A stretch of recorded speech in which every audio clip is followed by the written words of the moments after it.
Hello, and welcome to Space Station 5941. Here we have been developing the new Hovertank.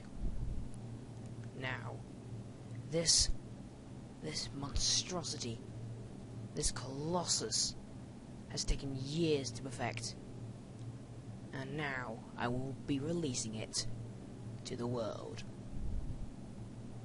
Let's go.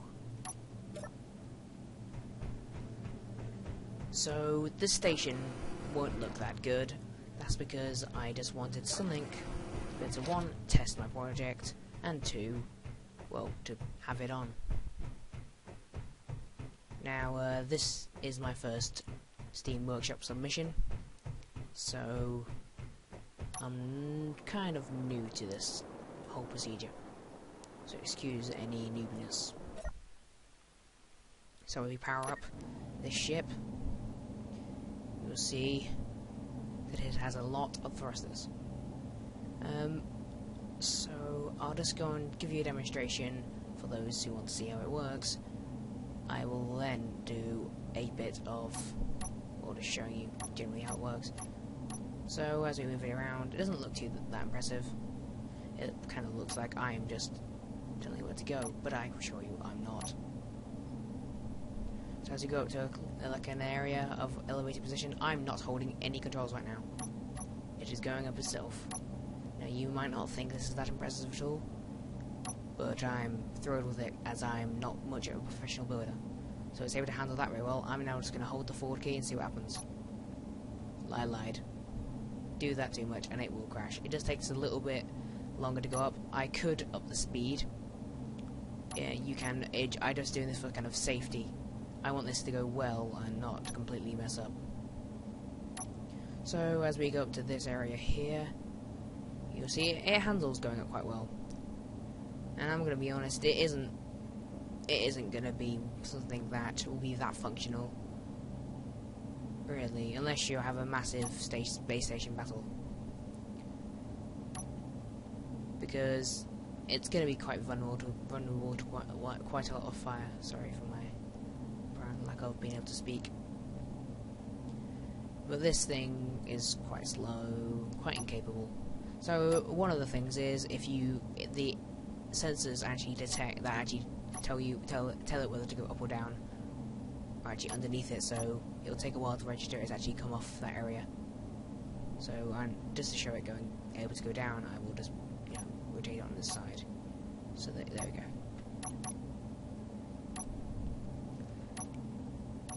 I do not advise trying to go off the edge of something, because, as in, like, going off the edge of this here station, because you will end up continuously going down, as if there's nothing underneath. If this station goes out the sensor's field, it will continually thrust down, because it's made for station use. Asteroid use is not advised, unless it's a flat asteroid. Alright, so we'll go up this area to the firing platform. I'm going to reverse it now, so I want to do this very carefully, and then I will show you use of the turret. It is not that much of an impressive turret. It is generally just a rotor with machine guns and a rocket launcher on. As you can see, I've spent most of my time on this thing itself. Now I've had quite a few variations of this. One of them which continuously thrusted down and continually thrusted up to see how well that worked, and it didn't. This does have one mass block in, as you can see. Where did I put it? There you go. Sorry, I'm a bit blind. So if you turn that off, it will be more floaty, but I prefer to have it on. Alright, so now let's go and test the turret. So you can turn it on, and then you can reverse it. One reverses it, and two turns it on and off. And you turn it off, obviously, when you want to stop it. So I'll attempt to aim at this target. There is actually a cockpit inside the turret, as you can see there. There's also a camera if you wish to aim. It's called most things that are important are named. For example, there's an antenna at the end here that just controls It's not. It doesn't control anything, to be honest. It's just there for aiming. I thought it would look cool. Let's go into the view and fire. This is light armor for no really reason at all, other than I actually want this to blow stuff up. So let's go move it some more. It is locked at 180 degree, at 90 degrees, sorry, to the right, and same with the left.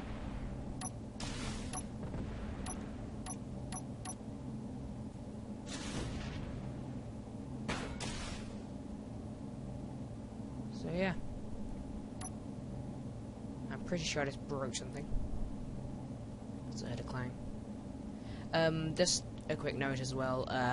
The rocket launcher at the end does have a tendency to break off. I'm not sure how to fix that or why. I could just move it straight up to 1 block up, but that isn't really gonna look too nice because I'll have to remove the aiming reticle.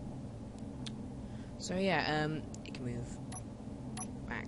Ooh, sorry, back to the left again.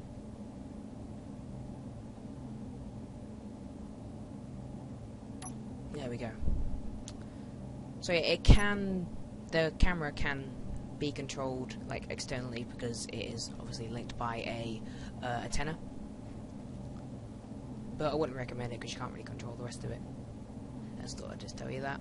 There isn't really much else you need to know apart from when I told you do not drive this off the edge, which I will demonstrate at the end because it will continuously go down forever.